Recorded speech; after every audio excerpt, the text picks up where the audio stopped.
Bueno, a ver, yo quiero meterme un poquito en análisis ya, porque todavía siguen los ecos de la eliminación de Ecuador y a nosotros nos duele mucho lo que pasó.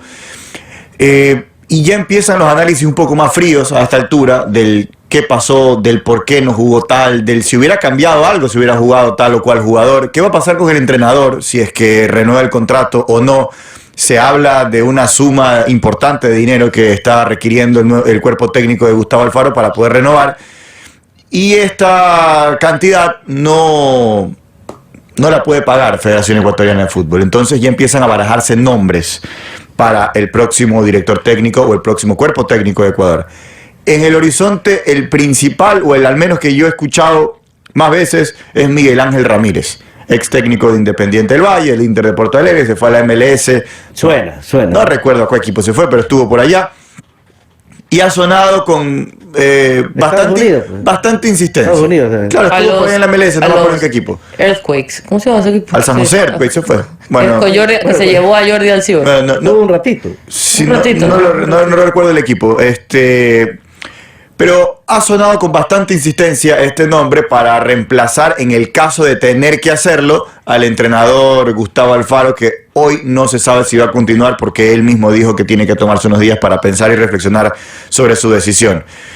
Lo cierto, y lo que yo sí puedo conocer porque lo entrevisté al abogado, al doctor Carlos Mansur en algún momento, y le pregunté si Miguel Ángel Ramírez estaba en la órbita para la selección sub-20. Y él me dijo, pensando en el sudamericano que se viene y que, bueno, Ecuador... Y que está dirigiendo Jimmy Brown. Ahora está el soldadito Brown dirigiendo. Y él me dijo, sí, Miguel Ángel Ramírez es una de las opciones que sí ha manejado Federación Ecuatoriana de Fútbol para ese cargo, para un tema de formativa. Entonces, no sé, si lo tienen para ese radar, a lo mejor y también puede estar para el radar de selección mayor. No sé si es que tenga los suficientes méritos, si es que no los tenga, ya eso me lo dirán ustedes después.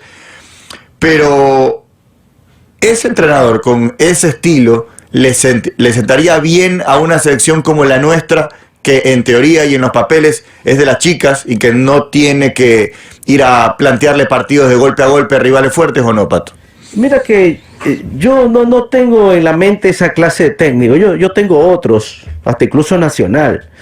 ¿Qué técnico tienes? Por ejemplo, he estado barajando mentalmente a Célico y su paso por Barcelona creo que le quita un poquito de puntos. Me da esa impresión. Sí, él no está ya, creo, para eso. Y solo ha sido interino en la selección y tampoco que le ha ido bien. No le fue bien. Lo tengo a Bisuete en la esfera. Ahora está trabajando en Aucas. Asistente hoy de César Farías. Sí, yo no tengo a Bisuete, ¿sabes? Yo no me pongo solo el traje de extranjerizante. Yo creo que Bisuete fue un buen seleccionador. Y me imagino que ha crecido aún más en todo este tiempo, ha estado por Bolivia trabajando y todo eso. Digo, para quitarlo, o sea, Miguel Ángel Ramírez al final de cuentas, ¿cuánto tiempo ha dirigido? Dirigió 2019 con Independiente, ahí empezó a dirigir, ¿no? Ahí empezó a dirigir. Es de reciente promoción al fútbol. Tiene 3 años. Este técnico que se está yendo, si es que se va, tiene como 30 años y pico. Claro. Es más, por eso es otra cosa. Es que Alfaro está pensando en un retiro de carrera, no solamente de irse, está pensando en colgar el silbato de entrenador. La gente puede estar de acuerdo pero el tipo tiene una experiencia enorme. Claro. Yo no puedo comparar a Ramírez con Alfaro. No, definitivamente no. Personalmente no. Hay una distancia importante. Sí. Ahora, lo que genera el problema, o una de las cosas que puede generar el problema de la renovación, es la cantidad de dinero que se puede llegar a pedir por parte del nuevo cuerpo técnico, que, a ver, seamos sinceros, se ha revalorizado, se ha recotizado. ¿Por qué? Porque el hombre cuando llega, no llega con los bonos altos, llega después de algún fracaso en el fútbol argentino, andaba libre, estaba trabajando en medio. Y no te olvides. Era un momento de su carrera en donde no estaba él en la palestra, entonces... Y en plena pandemia, que también todo cambió un poco el orden mundial en ese sentido. No llegó a cobrar mucho dinero en la renovación, luego de haber conseguido objetivos que quizás ni se planteó. Pero es que no era mucho. ¿Qué cosa? Parece que las cifras eran altas. ¿Qué, lo de Alfaro? Sí. No era tan alto el valor. O sea, no era tan alto el valor con respecto a lo que se estaba pagando antes. Ya. Y tampoco era tan alto con respecto a los otros entrenadores sudamericanos. Correcto. Uno revisaba la tabla y veía a Gareca, veía a Tite, veía a Scaloni, veía muchos técnicos realmente que ganaban mucha más plata. Esta renovación implica evidentemente una levantada de sueldo importante. Federación hoy no puede competir con mercados mucho más complejos, porque se habla que a Alfaro lo quieren en México, que ya se fue el Tata Martino, se habla que a Alfaro lo quieren en Perú, se habla que a Alfaro lo quieren equipos también de fútbol, y eso significa siempre pujas, ¿no? Pujas de yo te doy esto, yo te doy lo de aquí, yo te doy lo de acá. Federación hoy no está en capacidad de eso, ¿o sí? También hay que decir que la gente se puede estar olvidando de cómo es la situación económica de Federación, porque recordemos que esta directiva tomó una federación que venía no solamente creo que en crisis económica por todo lo que había pasado en las directivas de Chiriboga y Villasís, que además hereda una deuda tremenda con el Bolillo Gómez, que no le queda más que de alguna u otra forma hacer una especie de plan de pago y continuar pagándole. Estaba por ahí también el fantasma incluso de todo lo que pasó con Gustavo Quinteros, ¿no? En eso, además, recordemos que también se hizo un acuerdo de pago con el mismo Jordi Cruyff, y en esa misma línea económica, se contrata a Gustavo Alfaro porque necesitaba un seleccionador además urgente, ¿no? Me refiero el tiempo apremiado por el inicio de las eliminatorias. Entonces yo creo que también económicamente para la federación no ha sido un tema de tener un primer periodo muy holgado quizás en ese sentido. Evidentemente la clasificación al mundial y algunos premios, etcétera, te revalorizan, ¿no?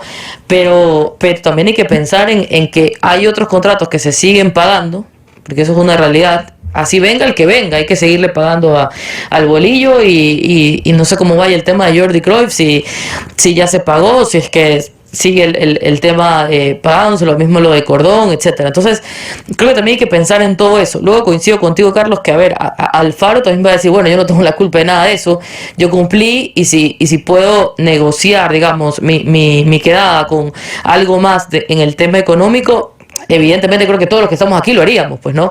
O sea, no es algo que se le pueda criticar a Alfaro. Luego se verá si es que tiene la federación el poder también de negociación, el ver si se llega a un acuerdo, porque nosotros ponemos el nombre de Alfaro, pero yo te apuesto que cualquiera de los nombres que mencionemos aquí, con lo que ha hecho Ecuador, va a llegar a pedir mucho dinero. O sea, ¿tú crees que, por ejemplo... Es que no va a venir un técnico a decir, bueno, a mí páguenme lo que ustedes quieran, yo entiendo que no tienen plata. No, te va a venir, y peor si son 4 años, hasta el próximo Mundial, porque te van a decir que mínimo todas las eliminatorias, hay Copa América, etcétera, todos te van a pedir, cualquier cuerpo técnico te va a pedir una fuerte cantidad de dinero ahora por el cuánto se ha revalorizado la selección ecuatoriana. Hay otros nombres que han estado en el ambiente, que son Gareca, el Tigre Gareca, que dejó de ser el técnico de Perú. Otro nombre que pasó por el ambiente es Renato Paiva, que dejó de ser el técnico de León. Gareca tiene mucha experiencia, como marcaba Pato de Alfaro, por ejemplo. Claro, Gareca tiene experiencia. Gareca tiene mucha experiencia. Selección, años. No solamente dirigiendo, sino dirigiendo selecciones. En el caso de la selección peruana, que la volvió a llevar a un mundial. Y deja de pedir un billetote. Claro. Hizo un gran trabajo en Perú. Ahora, creo que Perú está menos dotado de jugadores que nosotros. Yo estoy convencido de eso, pero largo para mí. Y lo logró. Una mejor camada tenemos nosotros. Lo logró y ha hecho buenas Copas América. Ahora, Gareca, yo no creo que sea más barato que Alfaro, por ejemplo. Yo tampoco creo. Exacto. Debe ser un técnico de todas maneras que cobre un dinero importante. Y si es que el tema es económico, entonces Federación podría verse complicada para ir por ese tipo de nombres, por esos perfiles un poquito más altos con mayor experiencia, Alfaro, Gareca, y los que están libres hoy en día, o que están, digamos, a la mano, que han conseguido cosas en el medio, Paiva, que quedó campeón con Independiente, y conoce algo. Y que conoce más o menos a toda esta nómina que está en selección, y Miguel Ángel Ramírez, que también conoce esta nómina porque los dirigió a muchos de ellos, y que consiguió también una Copa Sudamericana, por ejemplo, con Independiente del Valle. Ahora, es tan distinto dirigir clubes y selecciones, es tan complicado el cambio, que yo no sé si sea lo correcto entregarle un equipo ya conformado con una idea del entrenador que saliente, entre comillas, Gustavo Alfaro, a alguien que tiene una idea completamente distinta, porque si es Ramírez, es pero recontra distinto a lo que normalmente estamos acostumbrados con Gustavo Alfaro. ¿Es aconsejable eso o hay que seguir una línea similar? Pero de lo que tú empezaste a decir, el profesor Alfaro, con toda su experiencia, era la primera vez que dirige una selección. Correcto. No había dirigido ni juveniles. No. Entonces, sí es un mérito para él haberse transformado de ser técnico de equipos argentinos en buena cantidad. Y algunos pequeños. Arsenal es el que le hizo campeón de la campaña, Sudamericana, siendo Arsenal, ¿no? Ese es un mérito. O sea, yo creo que si tiene que ser alguien que ha dirigido clubes, necesariamente debe tener experiencia, una experiencia de 15 a 20 años en clubes Para poder dirigir una selección. Porque si traes, por ejemplo, lo de Ramírez, a mí no me gusta por su novatada. En una de esas es novelería llamarlo y el hombre no cuaja. De todas maneras es un europeo, es de otra parte, tendrá buenas ideas y todo, pero hay que fijarse en la gente latinoamericana, joven, que está por nutrirse mejor. Y además él no tiene tanta experiencia. O sea, la experiencia de Alfaro le ha servido para poder armar un equipo de... Yo no digo que no tenía nada, pero sí había más cosas dañadas, escombros, que reparar, que ya algo hecho. A ver, digámoslo así, ni Quinteros ni Bolillo habían dejado algo edificado. Prácticamente habían fracasado en su parte final. Claro, no hubo... Habían fracasado los dos. Y no es que dejaron una semilla con otros jugadores o cosas importantes. Entonces, ¿no? Alfaro tuvo que convencernos que se podía. Y sin mucho tiempo. Para mí es el mérito de Alfaro. Fuera de que no estemos de acuerdo en ¿Cuánto tiempo cosas. antes llegó el primer partido? ¿Un mes? Un Creo mes. que leí el otro día, agosto. En agosto llegó. Sí. Claro, un mes fue. Es muy Sí. poco. Nada de eso. Y fue, Él llegó a fue- conocer, así. y ojo, fue finales de agosto, porque se lo presentó por el 20 y pico. Y me parece, como siempre se dijo, que Célico lo ayudó bastante con su banco de datos, con su conocimiento de cómo estaba la cosa. Incluso había dirigido en 2 oportunidades Célico. Ujú. Sí, O sea, sí. él ya estaba empapado. Además era hombre de la sub-20. O sea, él estaba ahí metido. Todos los procesos Claro. los había pasado y conocía. Le dijo todos los que estaban en el exterior, incluso los que todavía no habían sido seleccionados, tipo Sarmiento, ¿no? Entonces, todo eso fue muy bueno fue un buen aliado Célico para Alfaro. Quítale eso y él se hubiera demorado un poquito más en descubrir. A ver, Una cosa que quería El- apuntar sobre el sí. tema de la experiencia que dice Pato en el técnico.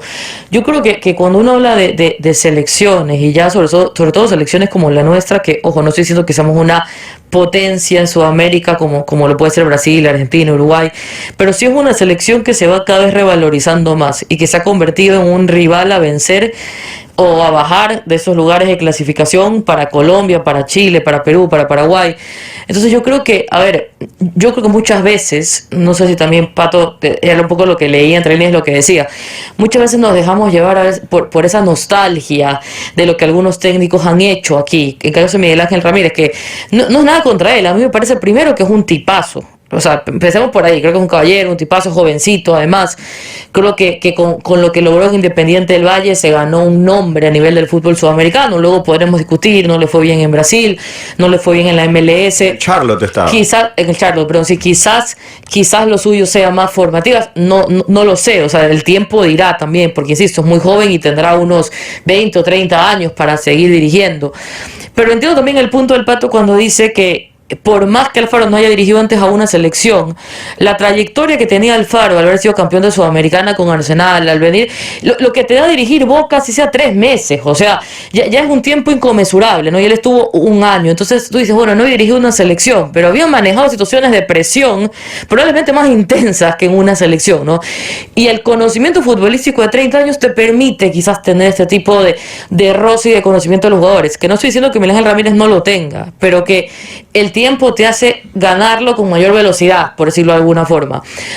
En lo personal... Por ejemplo, en el recorrido para ir a Qatar de Alfaro, él sí capeó un escollo, tuvo un bache. Claro. Y él lo capeó y no pasó nada, o sea, quedó como un recuerdo, Silvia, o sea, solo para Sí. defender un poco a Alfaro, porque uno le tiene algunas cosas que no está de acuerdo, pero él a la larga tiene muchas cosas positivas en estos 2 años. Y estoy de acuerdo, Pato, que capió, y además, ¿sabes? Que yo me estaba acordando el otro día, que se acuerda que nos reíamos cuando usted hablaba de 60 jugadores por ahí de Ecuador.